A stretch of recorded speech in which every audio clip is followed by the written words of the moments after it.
Thank you. The hearing will please come to order.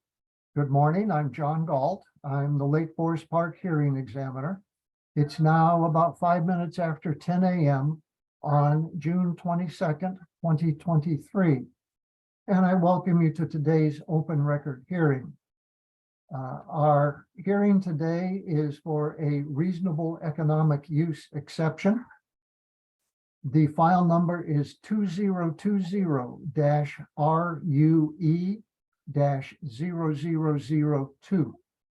And our applicant is Khoa Ha. Our hearing today is at least going to start out in a fairly standard way, and if we need to modify the sequence of events as we go, I can do that. But generally speaking, hearings like this consist of direct testimony first, an opportunity for rebuttal testimony second, and then an opportunity for the applicant and the staff to make closing statements. The direct testimony and the rebuttal testimony are heard in the same order, which is that our applicant speaks first, city staff second, members of the public third. When we get to closing statements, they're available, as I indicated, only to the applicant and the staff, and the order there flips around. Staff has the first opportunity for a closing statement, and the applicant gets to conclude our hearing if he wishes to do so. You'll notice in that sequence that the applicant speaks first and at least has the opportunity to speak last. That's appropriate because the applicant bears the burden of proof. What that means simply is that it's up to the applicant to show, by a preponderance of the evidence, that his application complies with the criteria for approval of the permit that he seeks. The applicant can meet that obligation through testimony, through documents, or any combination of the both. Along the way, I typically have questions that I ask, and I most frequently ask them between the direct testimony and the rebuttal testimony, because I figure if everybody's had one opportunity to speak, they might answer my questions just without even knowing that I had a question in a certain area. So I let everybody have their first go at it. And then if I have questions, I typically ask them at that point. A reasonable economic use exception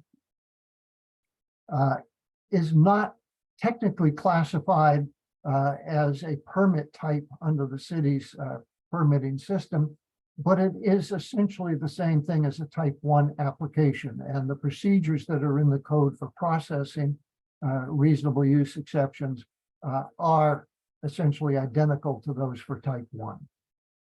Type 1 application requires an open record hearing before the hearing examiner, which is what we're doing today.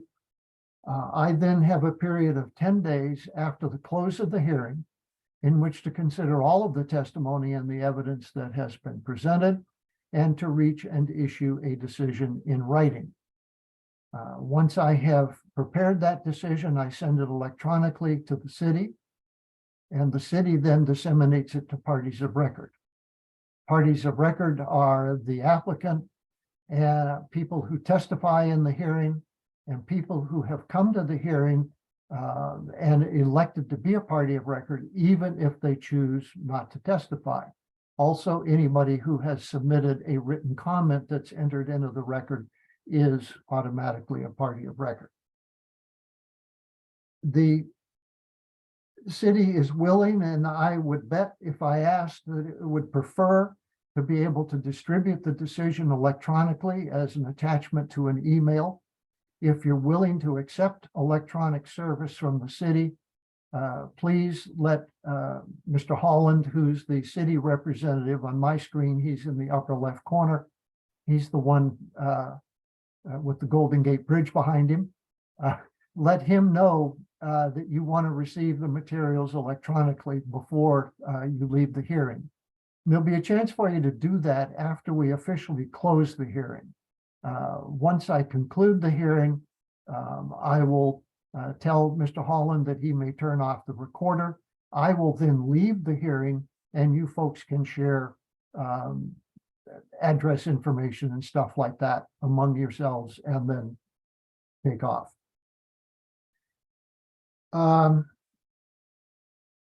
My written decision is a final decision for the city, subject to the right of reconsideration and appeal to Superior Court.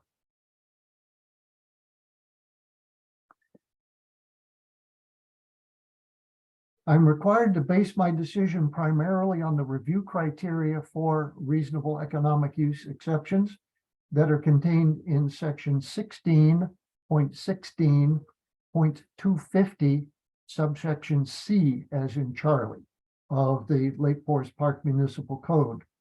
In addition to those specific review criteria, I do consider any other relevant provisions and requirements of the city code, provisions of state law and rule, and judicial precedent, all applied to the facts that are entered into the record of our hearing. I reserve the right to take official notice of applicable case law, provisions of state laws and rules, provisions of the city code. Are there any questions regarding hearing procedures? Are there any objections on jurisdictional grounds or concerns regarding conflict of interest? Hearing none, we will move right along. The city code says that I may make a site visit prior to a hearing. When COVID started, for a variety of reasons, I chose to stop making in-person site visits, frankly, because usually the time I did them was just before or just after a hearing where I had to drive to the city in any event. But driving, especially with some of the cities that I provide hearing services to that are a long ways away, driving to the city just to make a 10-minute site visit didn't make a lot of sense. So I quit doing it and started doing site visits using Google Earth imagery. I have been trained in aerial imagery interpretation way back when I was in the Army, and so I feel quite comfortable using imagery. In today's case, I viewed Google Earth overhead imagery of the site and the surrounding area that is dated August 23rd of 2022. I also use the street view capability of Google Earth, and that imagery was also dated August of 2022. Frankly, it's rather rare that they're both in the same month. Sometimes they're off by a good number of years, but in this case, they're all fairly recent. In addition, of course, I take advantage of any imagery that's contained in any of the documents that are filed by the city for the hearing. Speaking of which, city planning has gone through its application materials and identified initially 13 documents that it believed would have procedural and or substantive value to me as the decision maker. It listed those 13 documents on page 10 of its staff report, which is itself exhibit number 1. They are marked as exhibits 1 through 13. The city also prepared a separate exhibit, freestanding exhibit list, if you will, and all of those documents, all 13 of them, plus the exhibit list, have been available on the city's website for public review. I herewith enter into the record pre-filed exhibits 1 through 13.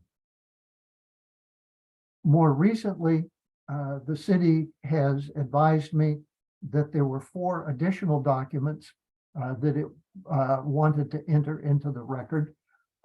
Excuse me. And they are now on the city's website. If you viewed it quite a while ago, you probably didn't see these, but if you viewed it within the last week or so, you did see them. But just in case folks aren't familiar with what these additional exhibits are, 14 is a letter dated June the 8th of this year from the Duwamish tribe of Indians. 15 is an email dated June 9th of this year from Steve Weatherford. 16 is an email also dated June 9th of this year from Ruth Williams. And 17 is a letter, or an email, excuse me, dated June 13th of this year from the Washington Department of Fish and Wildlife, otherwise known as WDFW. I herewith add exhibits 14 through 17 into the record.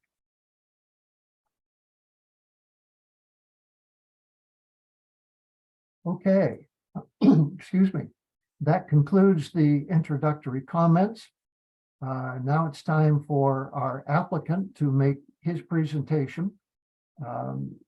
I see the applicant is here, and I am informed that the gentleman who just turned his audio on is representing the applicant. Sir, are you going to begin the testimony? I will. Okay, you'd raise your right hand, please. Do you swear or affirm that the testimony you'll be offering in this hearing will be the truth, the whole truth, and nothing but the truth? I do. Thank you. If you'd begin by telling us your name and how to spell it, please. My name is Louis, Louis. Last name Emenhiser, Emenhiser. I'm a principal with ACRE, ACRE Environmental Consulting.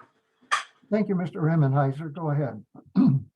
So this is it's one undeveloped single family lot, zoned for single family, zoned for single family use. The entire site is occupied with wetlands, streams, and buffers.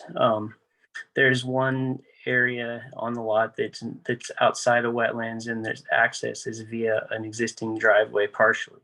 They need to extend the driveway to get to the building pad. It's been designed to minimize impacts as much as possible. The road has been shrunk to 8 feet and looped around some significant trees.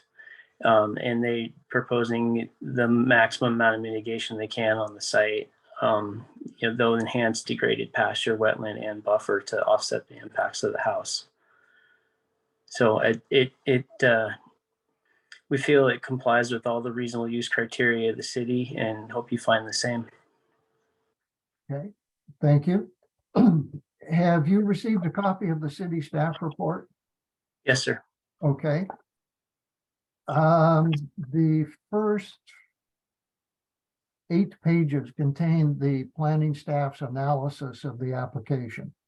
Is there anything in those first 8 pages that you want to comment about? Either pro, con, or just to point out? No, not at this time. Okay. The last 2 pages of the report contain a total of 15 recommended conditions. Does your client have any questions, concerns, or objections regarding any of the 15 recommended conditions? I'll let him answer on his own, but we got together prior to this hearing and went over those conditions, and I think at that point we both thought they were all reasonable and achievable. Okay, thank you. Mr. Ha, you've been invited by your consultant to speak for yourself on the acceptability of the conditions. Would you like to do so? Not at this time. No. Okay, I won't swear you in just to have you say no. We can swear you in later. Yeah. Let's see, then let's move to the planning staff. Mr. Holland, would you raise your right hand, please, sir? Do you swear or affirm that the testimony you'll be offering in this hearing will be the truth, the whole truth, and nothing but the truth? I do. Thank you. For the record, please tell us your name and how to spell it. Nick Holland, Nickholland, am the senior planner for the city. Okay. Thank you, Mr. Holland. Go ahead. Other than what we've already provided, I don't have any additional testimony. Thank you for pointing out the 4 additional exhibits. That would have been the only thing that I wanted to bring to your attention to put into the record. Those exhibits we received after the public hearing. So that's everything we have. Okay. You said received after the public hearing. You mean after the Excuse me. After the notice of public after the hearing. notice went out. Okay, thank you. Is there any member of the public who wishes to offer testimony this morning regarding this application? Mr. Dykstra does. Would you unmute yourself, please, sir? There you go. Raise your right hand. Do you swear or affirm that the testimony you'll be offering in this hearing will be the truth, the whole truth, and nothing but the truth? I do. Thank you. And if you'd be kind enough to tell us your name and how to spell it, please. Jesse Dykstra, JESSE DYKSTRA, and I am a member of Department of Fish and Wildlife. Oh, okay. Sorry, I was not a member of the public, but I didn't see anyone else. Do you want to testify if I conned you into testifying when you didn't plan to, or? I was asked to come along because I did offer up an additional comment yesterday to Nick, and he said that I should just come to the meeting and offer it up as well. Okay, go ahead, please. So my comment is that this construction mention of the structure will be built within the buffer of the streams that are within this location. I know that on-site mitigation is preferred, and I have not seen any of that yet, but we would like to just say that the buffers are put into place to really protect and ensure that natural resources are here to stay. And with the construction of this building, it ultimately takes away the entire buffer on this location. So that's my testimony. Okay, thank you, Mr. Dykstra.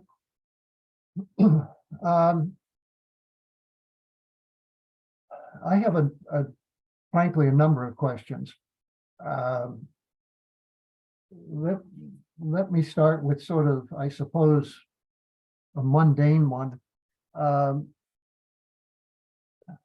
Did Mr. Ha file an official application for this reasonable use exception?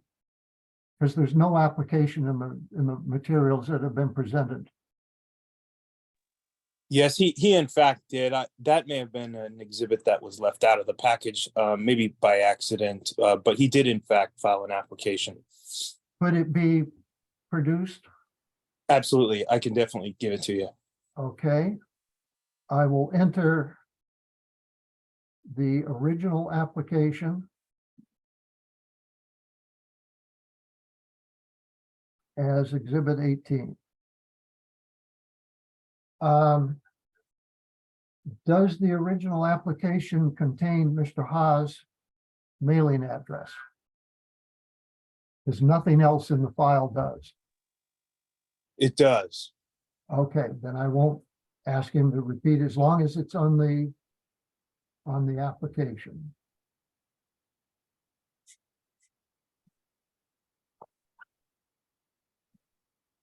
SEPA compliance, procedural compliance, was not addressed in the staff report. I think I know the answer, but I would rather not guess. Mr. Holland, can you tell me what the SEPA procedural status is on this application?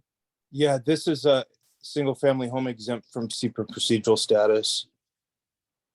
So it's categorically exempt? Yes. Okay, thank you.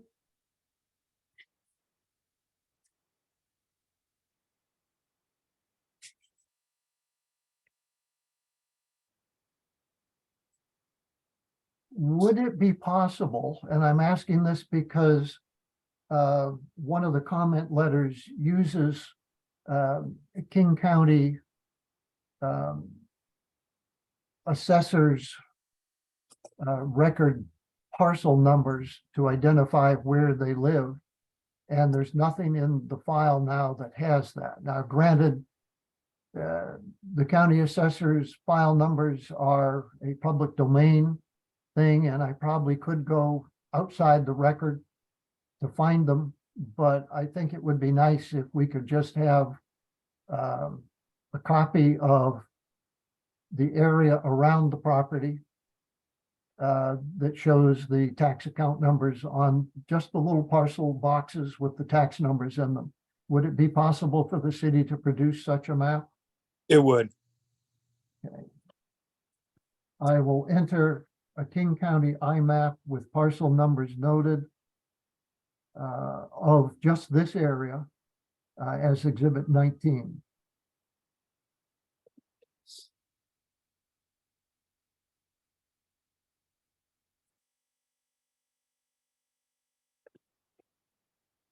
There is a reference in Exhibit 6 to a geotechnical report that was apparently prepared and submitted as part of this application. I did not find that in any of the submitted documents. Could that be made part of the record? Yes. Okay, I will enter the geotech report as Exhibit 20. There is mention made in that same document, Exhibit 6, of a drainage plan, sometimes known as a TIR. Is there such a document that was submitted? Yes. Could that be made part of the record? Yes. I will assign that as Exhibit 21.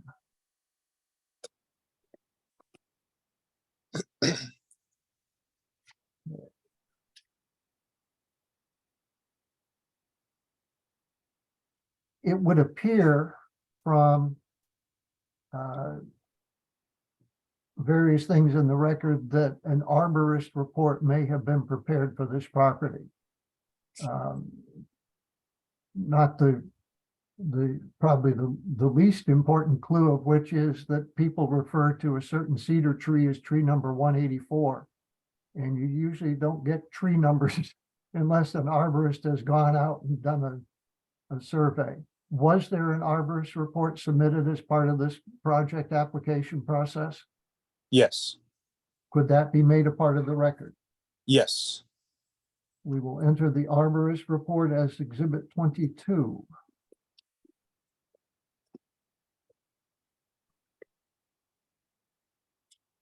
Okay, now,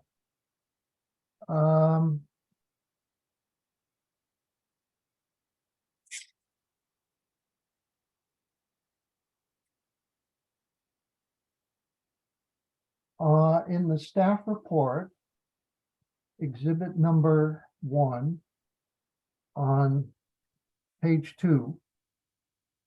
And I generally, when exhibits are electronically available, I usually use PDF page numbers for citation. So if a document has a cover page and a table of contents and then starts with page 1, the document's page 1 would be my PDF 3. So just so you know that that's how I typically do it. In this case, because the staff report doesn't have any cover pages or stuff, the PDF numbers are the same as the document numbers. On page 2, second paragraph from the top, second line, the sentence that begins on that line says, the site does rise approximately 20 feet in height.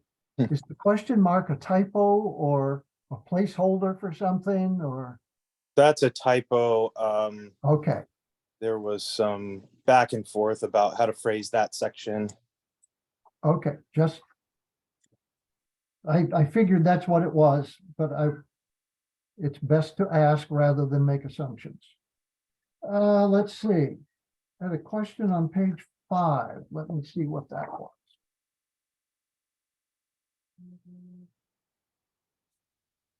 Oh. Top paragraph. Says, let's see, about the 4th line down, says the residents will impact 4,365 square feet of wetland buffer. And then it says there's going to be mitigate impacts to wetland buffers by enhancing 4,356 square feet of degraded wetlands, which will provide mitigation at a slightly better than the required 1-to-1 wetland buffer mitigation ratio. Explain to me how 4,356 is larger than 4,365. Oh, I'm thinking that might have been transposed and it might be just at the 1-to-1. A 1-to-1, okay. Yeah.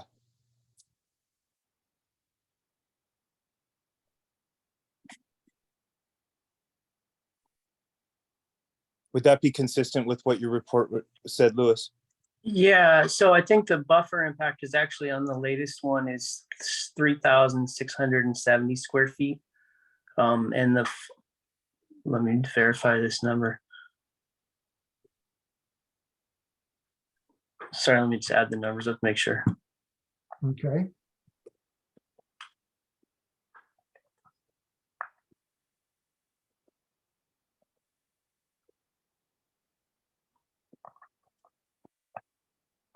And we're providing 3,670 square feet of enhancement. Okay, thank you. I appreciate that clarification.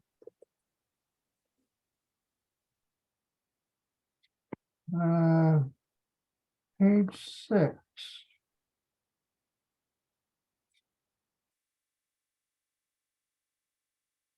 Oh, it's about the application. So we're taking care of that.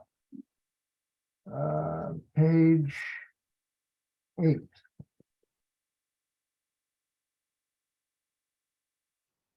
Oh, that's about the geotech report. So we've taken care of that.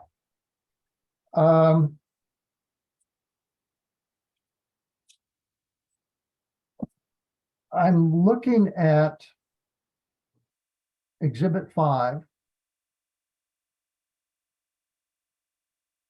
And I'll give you a minute if you want to bring it up on your screens. Let me first say, to simplify directions, I'm going to use a protocol that 28th runs north-south. I know it doesn't. I know it's on a slight slant, northwest to southeast, but it's just a lot easier to talk about north, south, east, and west. And it's so close to being, it's more like north, northwest to south, southeast. We're going to assume that 28th runs north-south. So with that protocol in mind, on the north side of the rectangle representing the 1,200 square foot residence, there is a smaller rectangle that is not shaded or colored or anything, but it's obviously not a natural form, and it's attached to the sort of the middle of the north side of the house. Could either Mr. Ha or Mr. Emmenheiser tell me what that rectangle is? As I understand, that's a deck, a second-story deck. Okay.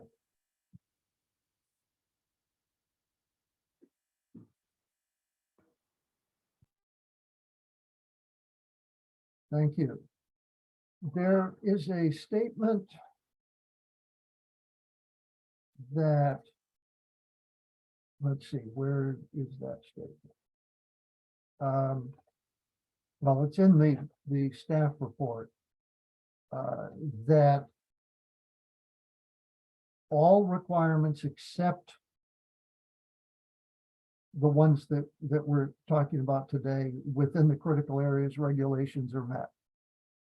I'm a little confused because the southwest corner of the house footprint appears to be virtually touching the edge, the eastern edge of the wetland designation line, excuse me.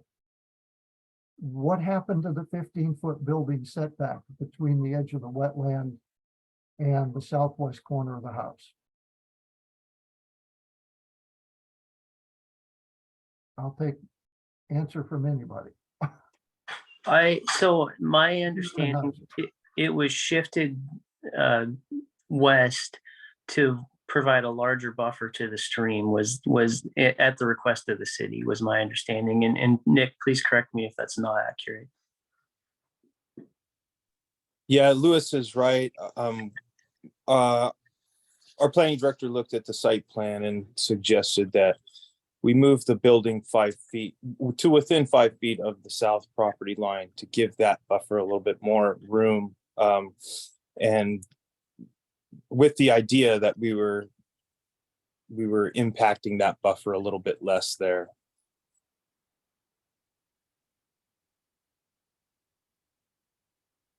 I got a question. So there's two streams, one on both sides of the house. I don't know if that was considered. You're saying that it's moved away from the east one or the north one, but there are two streams that flow on both sides of this house. So moving it 5 feet or something I don't understand, because it's getting closer to one stream than moving away from a different stream. For the record, that was Mr. Dykstra with that comment. City or applicant, respond.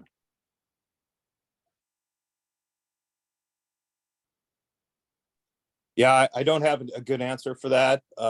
We originally had the site plan, the building footprint in a different location. And like I said, when our director took a look at it, he suggested it be moved to this location.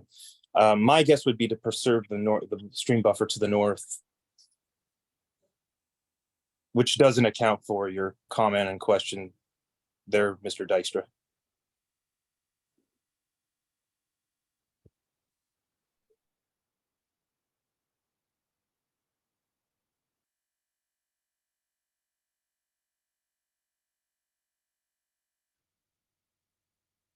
Okay.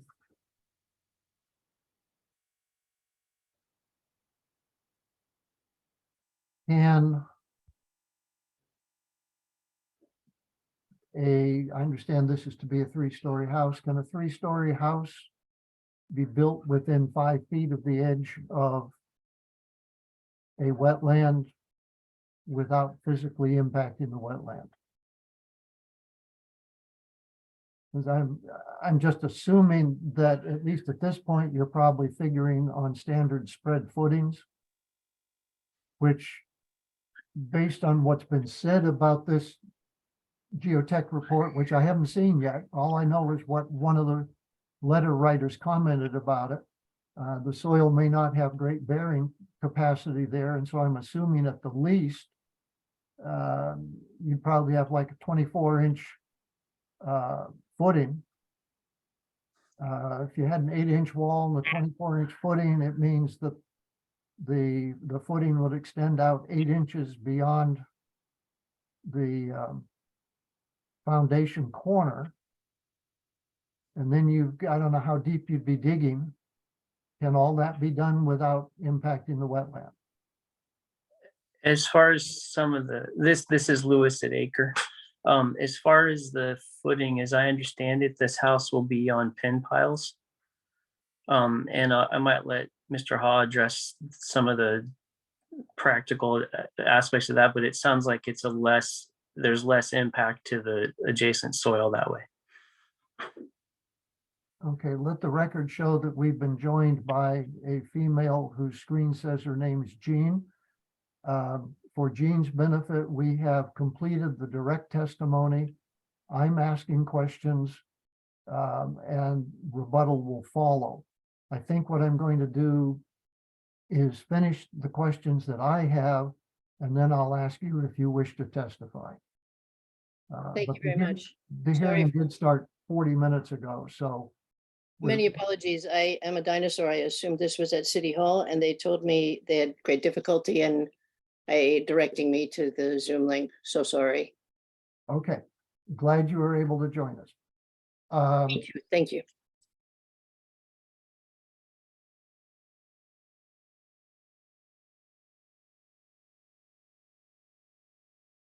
Let's see.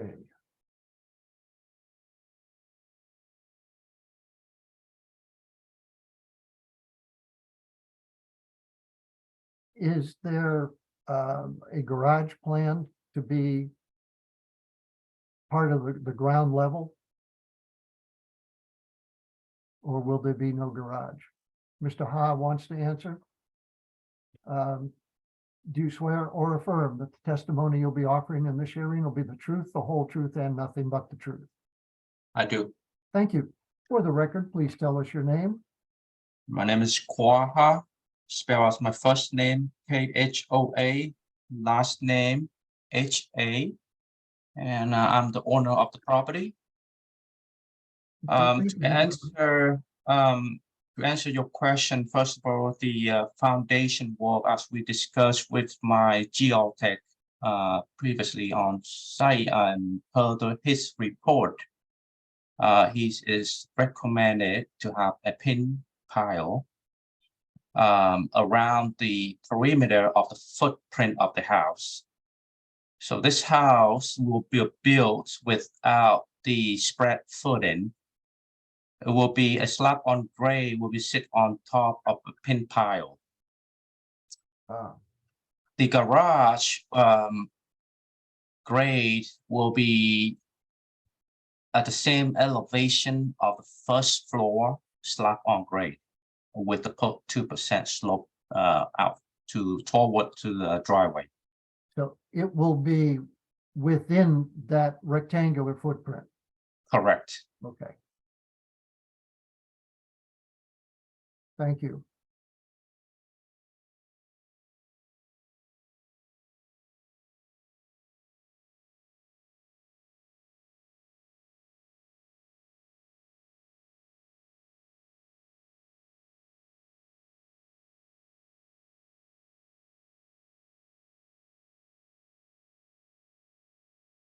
Would one of either the applicant or his representative explain a little bit to me about how the sewer system works?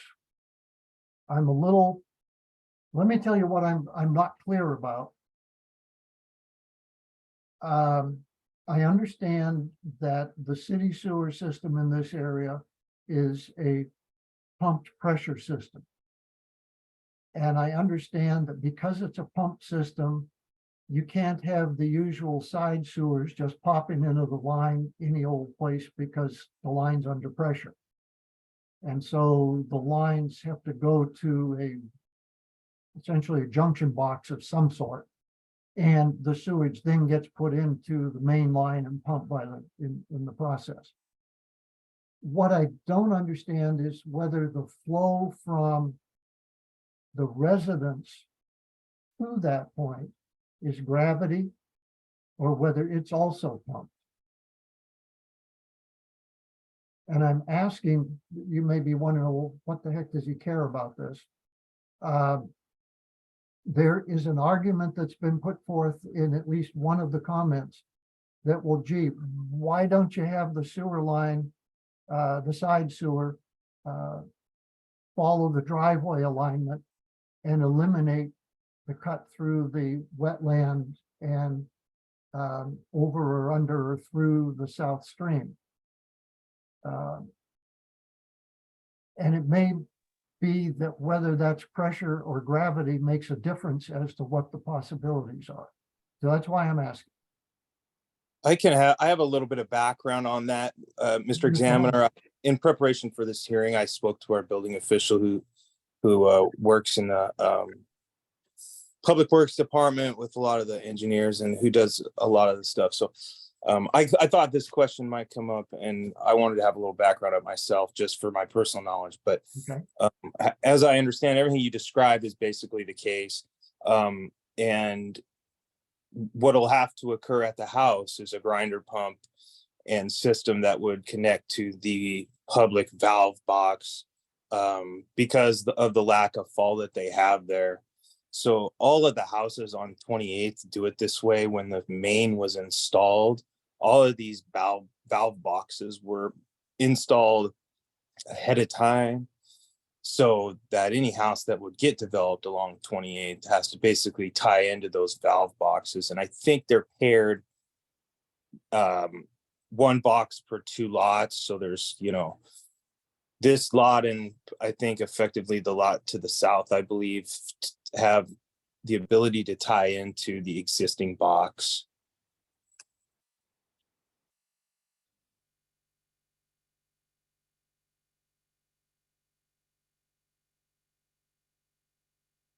So the line from the house to the, you're calling it a valve box, is that the So- term you use? The valve box is, this is how I understood. The valve box is the public box that you see, Okay, and the side sewer service is the private side that has to have a grinder pump on it and have its own system to feed into that valve box. and does it pump to the valve box or does it gravity flow to the valve box? So it's my understanding that it's pump. Okay. The question then that I think the letter writer was sort of posing is, if it's a pump system from the house to the valve box, why can't it just follow the driveway and then turn south in the street and go down to the valve box if grade's not an issue? I think the city wanted it to go into those boxes for whatever sewer design reasons. Well, I can understand them wanting it to go into the valve box. But I'm just asking the question that somebody else asked essentially.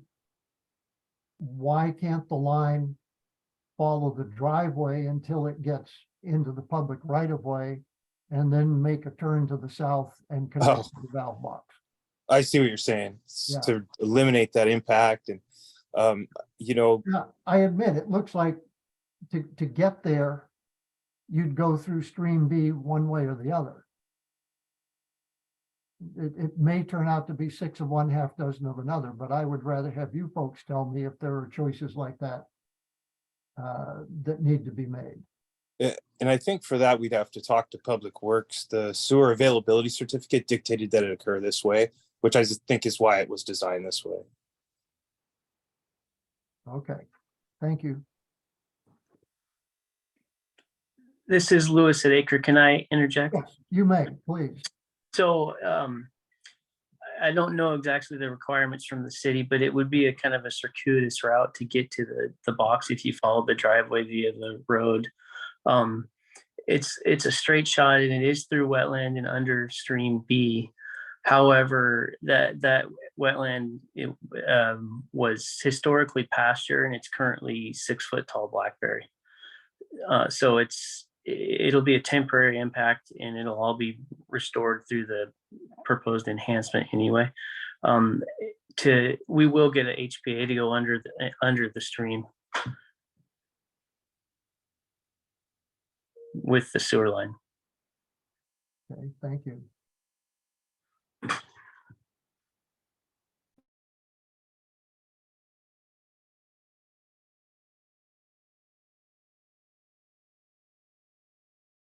Can I interject for a second? Jesse Dykstra, Oh, Mr. Department of Fish and Dykstra, Wildlife. yes. I actually just have to go. I just wanted to say one last thing. I have been working with Watershed and the company to develop a plan for the HBA kind of moving forward. And I have had a site visit a while ago with them. So we kind of talked about the initial ideas and everything. So I have not heard back from what their new proposal of ideas after my comments. So I'm looking forward to that. And I want to say thank you very much for your guys' time. And I appreciate you taking my comments.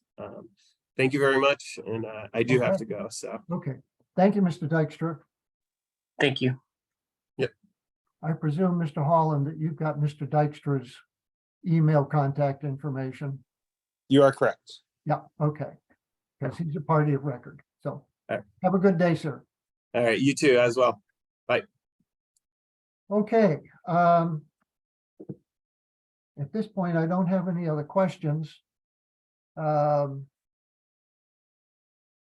had said to the late arrival person that we would take her testimony now if she wanted to offer some. So do you wish to speak? Yes, sir, I would, please. Would you raise your right hand, please? Do you swear or affirm that the testimony you'll be offering in this hearing will be the truth, the whole truth, and nothing but the truth? I do. Thank you. Would you start by telling us your name and how to spell it, please? You betcha. My name is Jean Reed, Jeanreid, and I Thank you, live in Reed. Lake Forest Park, 18551 28th Avenue. And I had submitted comments, written comments for the previous round, and I apologize for not submitting these in writing in advance and for my tardiness. I have several concerns about this proposal. I am concerned primarily about runoff and the impact on the wetland, the habitat, and the critical root zone of the trees closest to the road. Along the road is a channel perennially wet that is characterized as a ditch, but in fact, that is a class 2 stream, I believe, referencing the Allison RUE and Mr. Galt's opinion rendered for that channel, similarly for the channel along Grace Cole. I know that the site is fully encumbered by wetland stream buffer, and that this will not necessarily impact, but it does raise the bar for considering crossing that stream channel with the sewer line, the driveway, etc. And I would just like to point out that that would normally be attributed a 50-foot buffer. The driveway is smack between the critical root zone for the trees I mentioned, and I question whether that critical root zone truly reflects the critical root zone of that cluster of trees. And I also am nervous for the property owner in that the driveway abuts the spot where the land falls off in what is sort of a sinkhole of the wetlands there, reflective of the significant runoff that has caused damage there. That runoff then goes into a 12-inch culvert, which is already deemed completely inadequate for the runoff coming into it.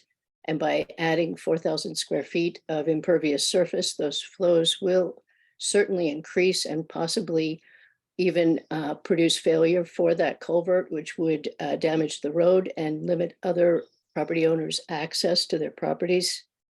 The downstream property, which is the Weatherford comment submitted, has already had significant sloughing of the stream channel on the other side of the road.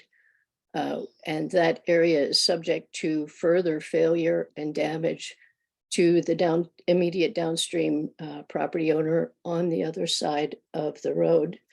Their testimony was exhibit 15.0, I believe.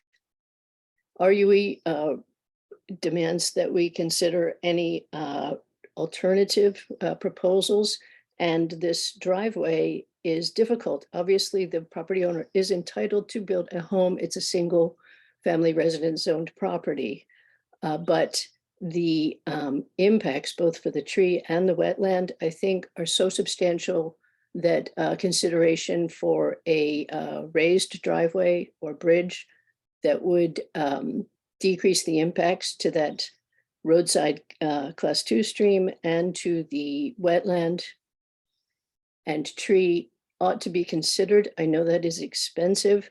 Nonetheless, it is obvious by casual observation for a layperson that this property is very encumbered by soggy, wet soils and trees. And I think that expense is something that a reasonable person would perhaps have anticipated.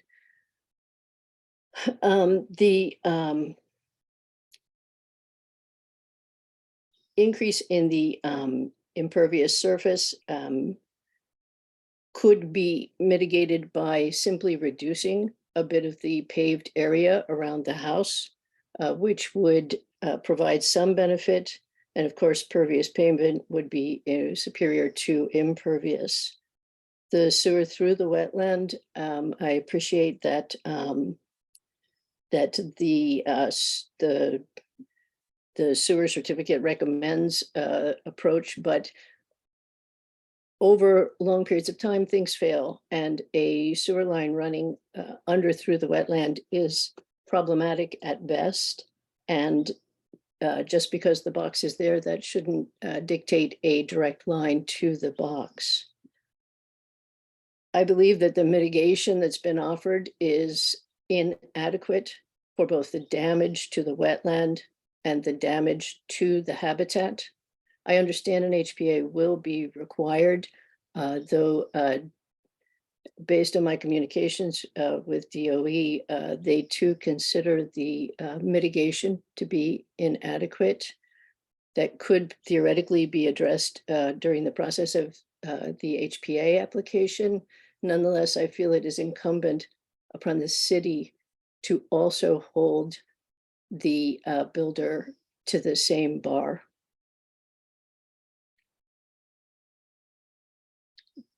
So thank you for allowing me to comment.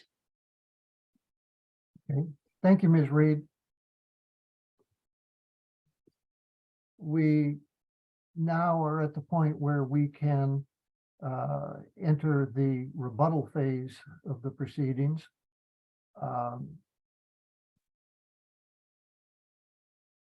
There, at my request, our record is going to be supplemented by a copy of the actual application, an IMAP showing parcel numbers in the area that will help us locate a couple of the comments who have used IMAP numbers. The geotech report, the technical information report, and the arborist report will all be added.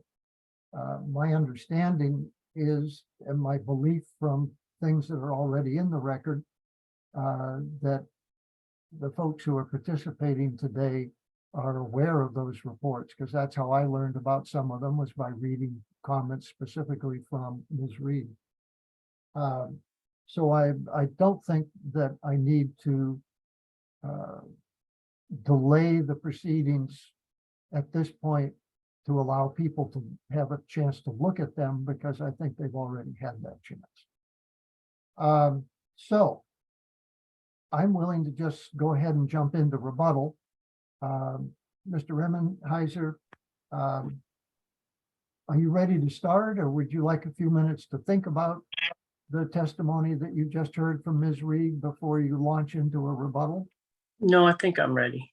Okay, then let's begin our rebuttal. We'll start with our applicant. This is Louis Emmenheiser with Acre. So just wanted to reiterate to start, there are no wetlands due to the way this site's been designed. There are no wetlands impacts, and there are no impacts to the trees based on an extensive arborist review. That's why the driveway has that sort of odd circular shape, was to avoid those root zone impacts. I'm going to jump around a little bit, but sorry, bear with me.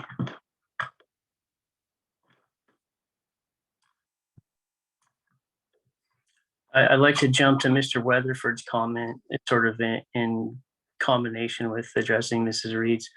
So the property that he's concerned about, that he had flooding issues with, was actually the house that was, I worked on permitting the house to the north, which is what he was referring to. That house was built 2 to 3 years before the sedimentation in the stream that he mentions began. So I don't think it was related to the house construction. And secondly, you know, by minimizing all these impacts and staying outside of the stream,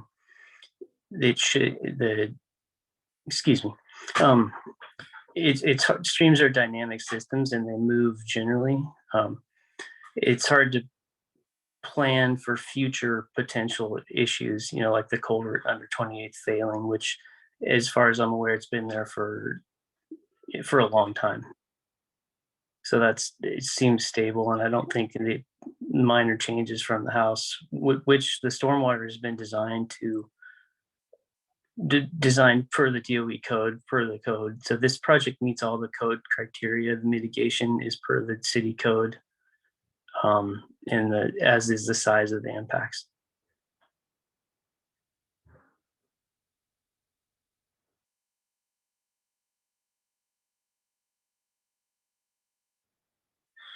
Okay, I think that's all for now. okay. Thank you, Mr. Remenheiser. Mr. Holland? Any rebuttal from city staff? Not any really rebuttal testimony, just some clarification for you. And I'd be happy to get you those additional exhibits. I just want to pull them from the actual record file at the office. So it may take me a couple days to get down there to do that. Understood. Yeah, understood. How many?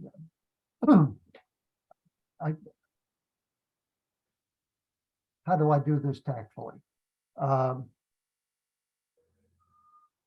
Mr. Holland is under the weather, shall we say, and is working from home, and therefore can't leap up from the chair he's sitting in now when the hearing's over and immediately run to the files and grab the copies that he needs and scan them and put them into the system. And I understand that and I appreciate that. Mr. Holland, be honest. How many days do you feel that you need to be able to do that? Without. I had planned on being back in the office Tuesday next week. Okay. So if I left the record open to Wednesday, would that give you enough time to get those documents in? Absolutely. Okay. So I'm going to keep our record open for the submittal of exhibits 18 through 22 through next Wednesday, which would be the 28th. Am I reading my calendar correctly? Is that right? Everybody agree? 28th? 28th will be next Wednesday. Yes. So the record is open through June 28th for exhibits 18 through 22. And then my 10-day decision-making period will begin the day after that. As I am not going to put myself in the situation where I don't even get to see these documents until a day or two before my decision is due. That's just not reasonable. So we'll do it that way. Anything else from the city on rebuttal? No? Ms. Reed, do you wish to offer any rebuttal? I would just like to say that in my haste, perhaps I referenced the wrong property, and assuming these were the people complaining about the degradation, but specifically I was referencing the sloughing on the other end of the culvert that runs under 28th. I was just trying to check that on Parcel Viewer to see if I in fact had the wrong location, but haven't brought it up yet. Okay, well, there is the letter from Mr. Weatherford.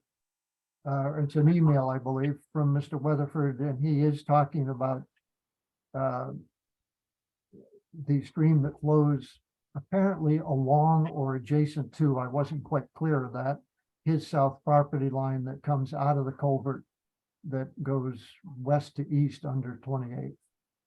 So that's what he's talking about, and I thought that's what you were talking about. I think so too. So that area is actively sloughing there.